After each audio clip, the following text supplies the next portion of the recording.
In 2022, the Grimes family made a bold decision for Thanksgiving. With 18 people in the family, preparing and coordinating a traditional dinner was always a monumental task. This time, they decided to break tradition and embark on a 5-day Thanksgiving cruise to Cozumel, Mexico. It was the perfect way to celebrate together, enjoy the holidays, and leave the cooking and cleaning to someone else. Excitement buzzed as they boarded the cruise liner the evening before Thanksgiving. From the start, it was clear this would be a trip to remember. The ship was alive with energy, live music, dancing, endless buffets, and breathtaking views of the open ocean. For James Michael Grimes, a 28-year-old construction worker, it was a chance to let loose and make some unforgettable memories. That night, James discovered an air guitar competition happening on board. This wasn't just any contest. It came with the promise of a free drink as a prize. An air guitar was James's specialty. He was the life of the party, and when it was his turn, he went all out. Strumming an imaginary guitar, he owned the stage with a combination of humor and raw energy. The crowd cheered, the judges were impressed, and James walked away victorious. After the competition, James rejoined his family and continued the celebrations late into the night. At 11 p.m., he stepped outside to use the bathroom. He told his sister he'd be back shortly, but fate had other plans. Somewhere between leaving the party and heading toward the restroom, James passed out and fell overboard, plunging into the dark and endless Gulf of Mexico. When James woke up, the realization hit him like a wave.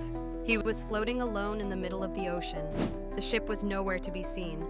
Around him was nothing but darkness and the cold, endless sea. Panic threatened to take over, but James knew he couldn't give up. His first instinct was to tread water and stay afloat.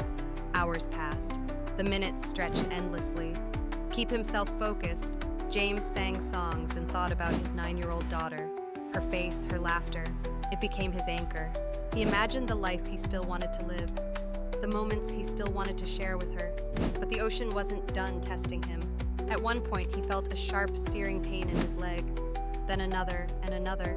Looking down, he saw the unmistakable glow of jellyfish in the water. He had drifted into a bloom and was being stung repeatedly.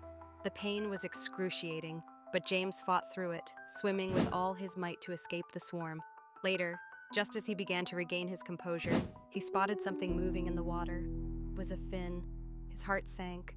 The Gulf of Mexico was known for its shark population. Was this the end? Gathering his courage, James ducked his head underwater to get a closer look. The creature was large, fast, and heading straight for him. It bumped against his leg, and James reacted instinctively, kicking, shouting, and thrashing to appear as threatening as possible. Whatever it was, it swam off. James was safe for now. As the hours turned into the next day, James faced a new challenge: thirst and hunger. Blazing sun beat down on him, burning his skin and sapping his strength. He spotted a piece of floating debris, perhaps bamboo, and chewed on it. It wasn't food, but it gave him a brief, illusory sense of sustenance. Meanwhile, back on the cruise ship, James's sister had begun to worry.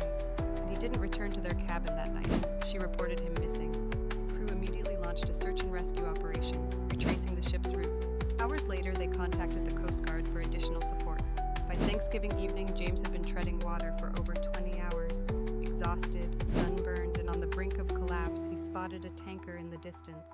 This was it, his chance at rescue. With every ounce of energy left, he waved, shouted, and swam toward the ship. Crew members spotted him and threw a life preserver, but the waves kept pushing it out of reach. Just when all hope seemed lost, a Coast Guard helicopter arrived. James tore off his clothing and waved it above his head, catching the pilot's attention. Months later, a rescue swimmer descended into the water, wrapping James in a sling and hoisting him to safety. After more than 24 hours alone in the ocean, James was finally saved. Despite the ordeal, James insists he wasn't drunk and has no idea how he fell overboard. He's even considering another cruise, but promises to stay well away from the guardrails. Our second story takes us to one of the harshest environments on Earth, Antarctica. The Amundsen Scott South Pole Station is a beacon of scientific discovery, but it's also a place of isolation and danger. Temperatures can plummet to 100 degrees, and during the long winter months, the sun doesn't rise for 6 months straight. In 1999, Dr. Jerri Nielsen became the station's sole medical officer. A seasoned ER doctor, Jerri took the job to escape the heartbreak of a divorce. She described Antarctica as a blank slate, a place where she could find herself again. For the first few months, life at the station was relatively uneventful. But in March, after the last plane of the season departed, Jerri made a discovery that would change everything. During a routine self-exam, she found a lump in her breast. Alarmed, she reached out to medical experts in the U.S. via email. Their advice was chilling. She needed a biopsy, and she would have to perform it herself. Jerri practiced on raw chicken before assembling a makeshift medical team. Injecting herself with lidocaine, she performed the biopsy. The sample was sent back to the U.S. But the results were inconclusive. Months passed as Jerri battled the growing lump, all while treating injuries and illnesses among the station crew. In July, the U.S. military conducted a daring airdrop of chemotherapy supplies. Under Jerri's guidance, her team administered the treatment, giving her a fighting chance. Finally, in October, a rescue plane arrived. Jerri returned to the U.S., where she underwent surgery and radiation. For 10 years, Jerri inspired others with her story of resilience. Tragically, her cancer returned in 2009, and she passed away. Her courage, however, continues to inspire. Our final story takes us to the dense forests of Mount Nebo, Australia. In 2019, Neil Parker, an experienced hiker, set out on a familiar trail. But a slip on loose shale sent him tumbling 20 feet down a waterfall. He shattered his leg and wrist and was left alone, with no way to call for help. Neil's survival skills kicked in. He fashioned a splint from his hiking poles and began crawling toward a trail 2 miles away. Every inch was agony.